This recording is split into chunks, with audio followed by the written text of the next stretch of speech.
Hi there VC, it's Steve Whitty here, and I'm here to present a video of some recent vinyl finds. This is volume 57. Um, I have to be pleased to say that my channel's had a bit of a spurt in number of subscribers, now up to 69. So I want to give a quick shout out to my new subscribers, DJ Trish, Vinable Trigger, SMF Captain Howdy, Harmless Rebels Vinyl Channel, Dolphin Dale, Black Star Vinyl, Vintage Wine, and today I had Daniel Unknown 77. So big thank you for subscribing to the channel. It's pleasing to know that people actually like what I'm producing, so you wouldn't subscribe otherwise. So I'm really pleased with the support, particularly Andy's Vinyl Den, who's given me a shout out a couple of times. So I'm really pleased. I'm happy. You know, I think I can see why we're the vinyl community. So this video is some vinyl finds. I haven't posted one of these in a couple of weeks, to be honest. I've got quite a bit to show, but it'll be done over coming weeks. I think it'll be just too long a video. So without further ado, the first one album I'm going to show you is Aisha's second album, Alpha. Now, I've recently started a thread that's about second albums that are better than the debuts. This is not one of them.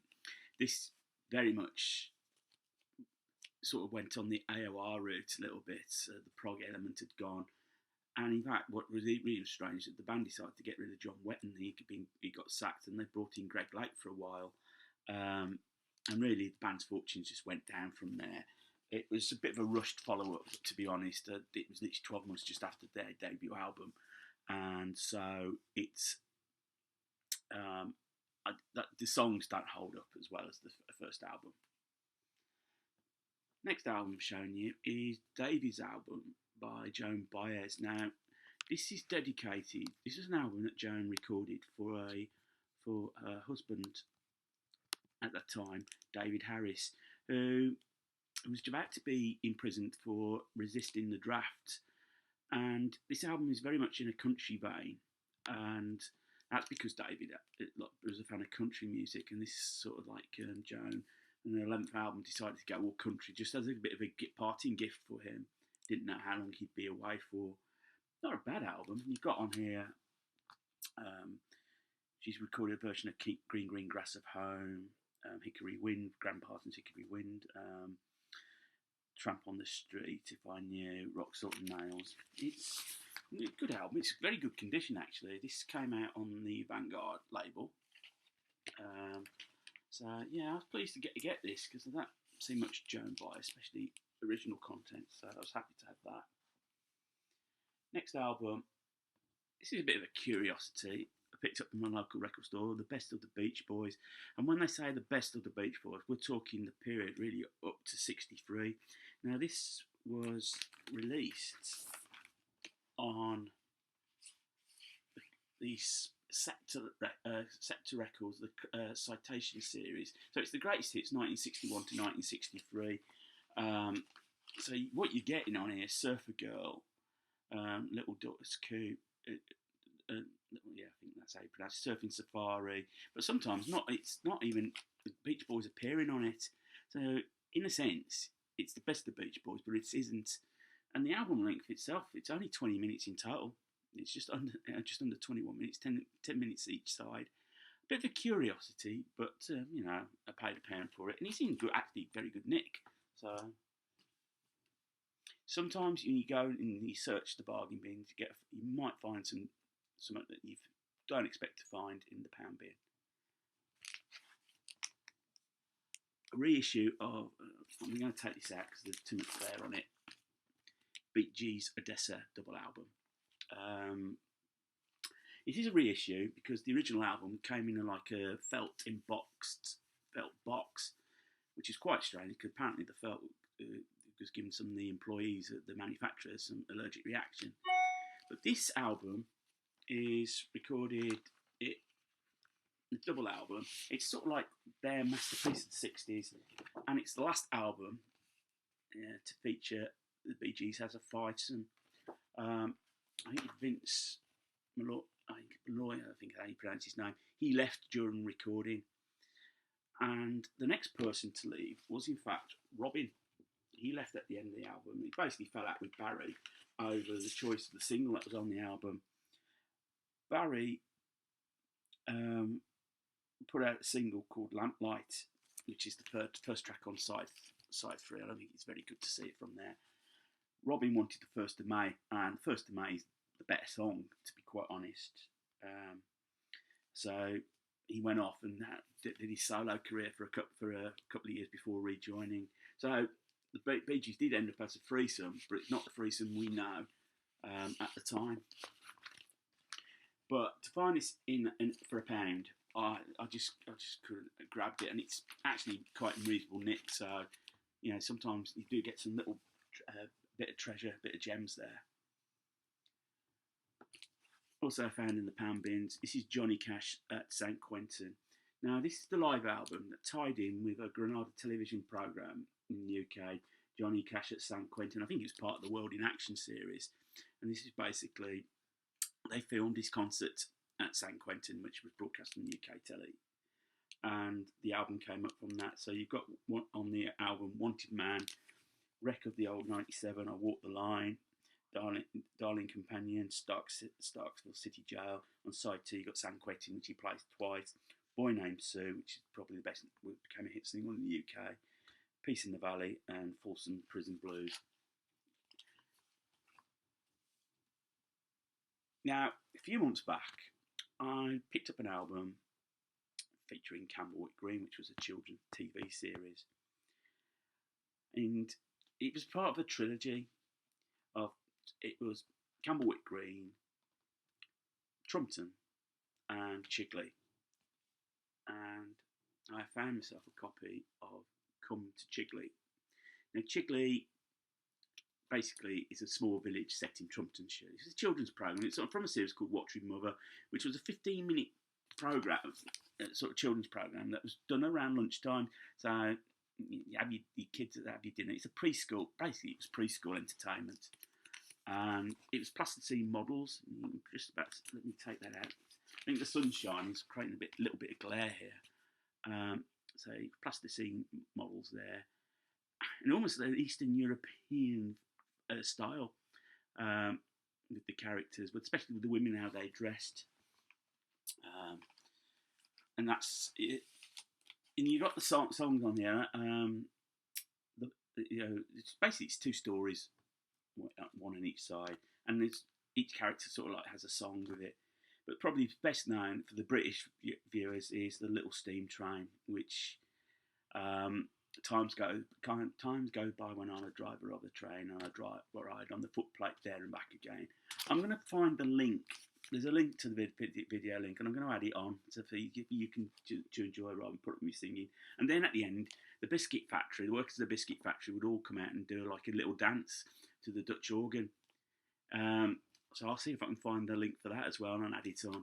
I'm really pleased with this because it just brings back my childhood. As I just need Trumpton now to complete the set. Moving back to something more normal. Elvis Costello's Almost Blue. This is his country album released in 1981. Produced by Billy Sherrill. And you've got here country standards basically. Songs that include Sweet Dreams, Tonight the Bottle Let Me Down. Hit single was Good Year for the Roses, Too Far Gone, How Much I Lied. At the time it came out in Britain, there was a program, South Bank Show, which followed them recording, and it's fair to say that I don't think Billy Sherrill was really impressed by the band. I think, in the words, I think Bruce Thomas, I think he said at the time, I think he reckons we're shit, and I think if it was more of an exercise for Elvis Costello than it was the band, I think he got more out of it. But it did give him a bit of a boost with the singles chart. Mega record in the early 80s was Culture Club, Colour by Numbers. There's no getting away about it that Boy George had a great voice, one of the great pop voices of the 80s, and this is probably them at their peak. You got Carla Chameleon on it. It's a Miracle, Single Church for Poison Mind, Victim was a bit overblown at the end, but yeah, it's you can't dismiss Boy George and the impact. I remember first watching him on Top of the Pops, and then it's just like it's almost dropped my bacon sandwich moment. The impact he had, and despite all he's gone through, he's still, I think, quite a relevant, one of the great voices. He's still got it. Next album I'm going to show up, I again found this in the pound bin. This is Wanda Jackson. She's known really as a sort of rockabilly artist. This came out in 1976, and by this time Wanda Jackson had a religious conversion, and she was touring a lot, like gospel shows. It's a country gospel album, and it's actually not a bad album. I haven't got much gospel or anything like that. I'm not particularly religious. I'll be honest. I know there are a few people out there who are, and I respect that. It's not something I've ever, never tagged onto. You never know what may happen between now and in years to come. But you've got here, Make Me Like a Child Again, Fill My Cup, Lord, Victory in Jesus, and probably the best known track to UK listeners, if you heard it, One Day at a Time. Now, in 1979, a Scottish singer called Lena Martell released that as a single and took it to number one. Probably one of the worst records that ever got to number one. But, it did. People brought it. You've also got Say I Do, Touring That City, Scars in the Hands of Jesus, Because He Lives, How Do You Treat God, and Lord, I'm Coming Home. So, yeah, very good gospel album. That's quite pleased. It's the first Wanda Jackson I've got. So to get someone that's not what you'd sort of expect was quite pleasing. Graham Grebo, forgotten his channel name, just bear with me. Oh dear, how embarrassing.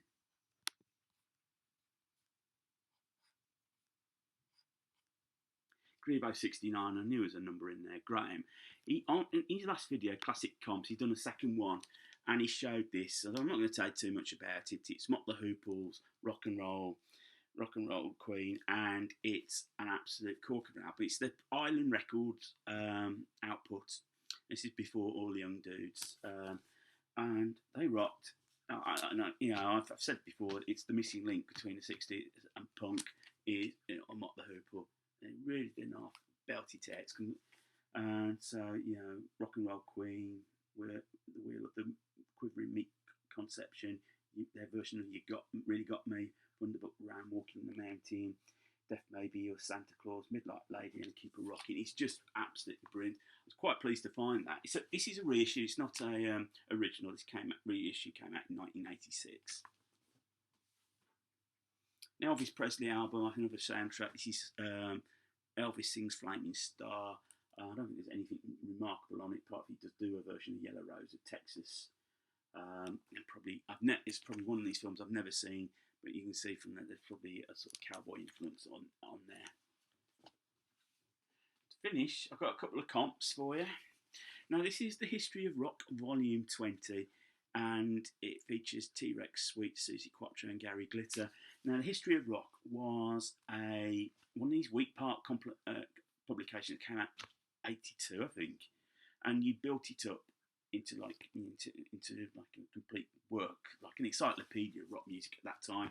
But they also sold records and tapes connected by artists. So I've got this one, which has got T-Rex, Sweet, Susie Quattro, and Gary Glitter.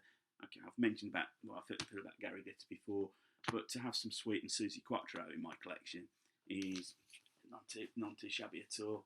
And finally, a thing called Vital Vinyl, which is a compilation on Pickwick, which is basically artists on the chrysalis level. So I've got Blondie Denis, Shadow Play by Rory Gallagher, some Frankie Miller, Procol Harum, Leighton Buzzard, Saturday Night Beneath the Plastic Palm Trees, Generation X, UFO, Ian Hunter, and Brian Prothero. So that's a good little comp to finish on. So again, thank you all for subscribing, my new subscribers subscribing. Feel free to put a thumbs up or thumbs down. So until the next time, take care, enjoy the rest of your weekend. Thanks.